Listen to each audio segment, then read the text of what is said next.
Look who it is! Oh, you again. What's up, dude? What's up, guys? Great to see you both. Nice to see you. You too. How you doing? I'm good. I'm good. Happy to talk to you guys today. We want to get you good audio, so we're gonna lean back. Oh, I thought there was a bird flying by. Yeah, look, a bird. It's a bird. It's a plane. You're not gonna say that in Superman, are you? No. Good. Thank you. You're doing my job. Guys, congrats. It's what a beautiful way to take this out. One thing I've always loved about these movies, but this one especially, like, it felt like Star Wars on mushrooms. Like, truly felt like Star Wars on mushrooms. Maybe it was the mushrooms I took. Right? Yeah. No, that's so great, guys. James, first off, I mean, I gotta ask, like, how odd is it to be co-calling the shots at DC and still sort of doing the rounds for your baby at Marvel? Is it odd? It's got to be a little odd. It's not odd. No? It is not at all. No, not to me, not internally. I mean, I think I understand how it appears, but I'm just busy because I'm working, 2 jobs at one time. But it's not odd. I mean, people have this weird belief that like Marvel and DC like hate each other or somehow are polar opposites. But it's just not the truth. I mean, listen, man, our job is the same. We want to get people into the theaters to see movies. That's what matters. And I think that we work together to do that. And the more good Marvel movies are, the better it is for DC movies. The more good DC movies, the better it is for Marvel movies. Sure, but I get that. People feel like you're like managing the Yankees while batting for the Red Sox. It's not a different thing. There's not only one winner. There can be 2 winners because it matters who goes to see your movies and who enjoys them. Chris, have you made your plea for your DC character yet? Catwoman is not going to happen as much as he bugs me about it. It's gonna happen. It's not going to happen. I have the leather mask. Keep pushing. You're Batman, aren't you? You're Batman. Yeah. I'm gonna. Yep, that's right. That's just what America wants, and the rest of the world is for me to play Batman. It's fine. It's time finally to bring an actor with some gravity to it. You know what I mean? Yeah, I agree. James? You'd be a good Batman. That's not a bad thing. Hey, you heard it here. I'm Batman. Yeah. Hold on, let me do the voice that I would do. Catwoman. I'd go opposite. I'd go, I'm Batman. Well, maybe I Play against the type. a second I'm ago. Batman. I'm Batman. I'm doing a voice so they won't know who it is. You'll never recognize me by my chin. You'll never think I'm Bruce Wayne. No. Not with this voice. I love day 3 of the press tour. I love it.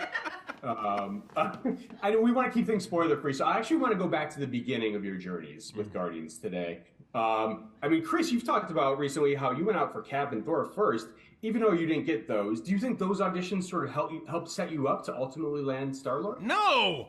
When I used to audition for the WB, I remember way back in the day, my manager at the time, Bonnie Owens, may she rest in peace, she said, hey, you're getting so close on these. It's just a matter of time, kid. I know they love you over there. And with Marvel, it was like, did you get any feedback? No.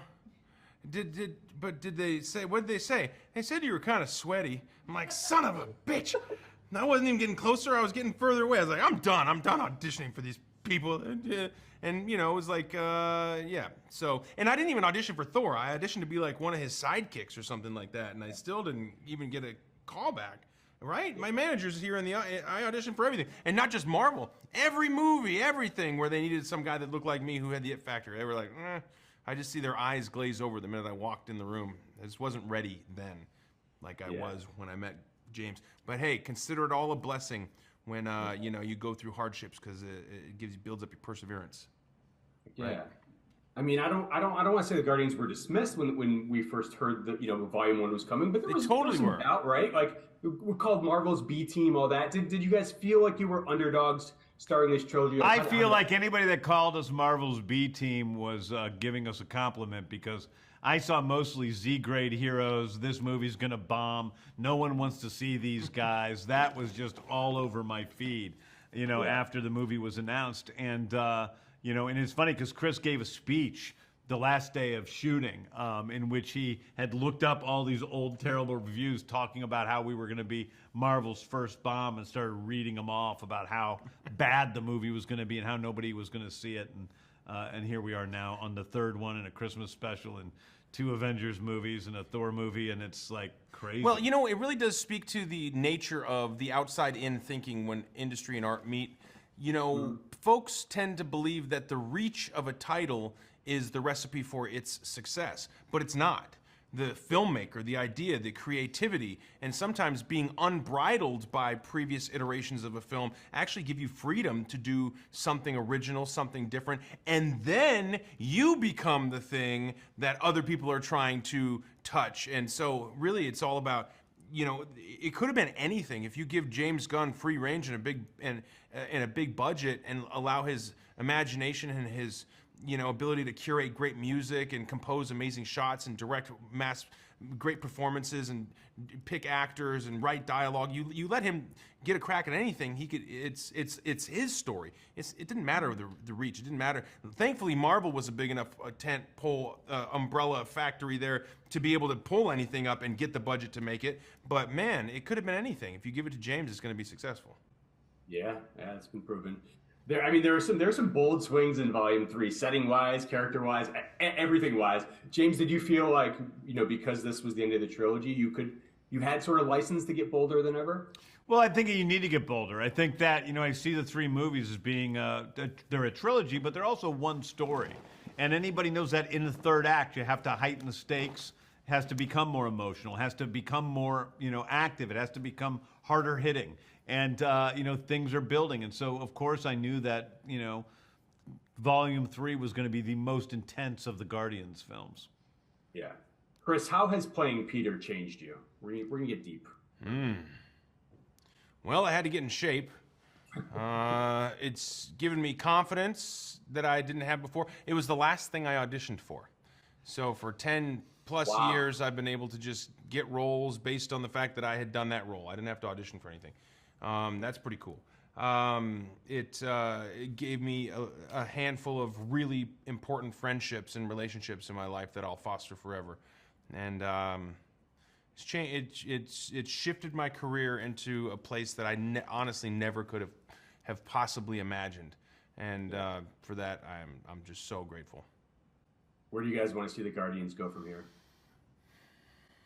You know, I hope they go somewhere. I mean, obviously, we're never going to see this team again. But I think that the Guardians going on in some other iteration would be amazing, and I hope that it happens. Yeah. And I hope that they get a talented filmmaker to come in and do it. I mean, that's the thing. It's like, you know, I don't think they need to copy the formula that, you know, we've done. I think coming in with somebody's own take that they see the Guardians in a completely different way would be amazing. Be incredible. And to build and to defy expectations, to go in a different direction would be fantastic. Yeah. It's always so great talking to you guys. I remember the first time we were on the Yahoo campus for Volume 1. Oh, my God. Yeah, right. People. I know. Wow. It's been such a joy, like talking so many times for this trilogy over the years with you guys. Yeah, you Thanks, too, man. You It seems too. like yesterday, man. It does. God. It's so it went by so quickly. Yeah, awesome. Great work, guys. Hey, man. Great to see you. Great seeing you. See you later.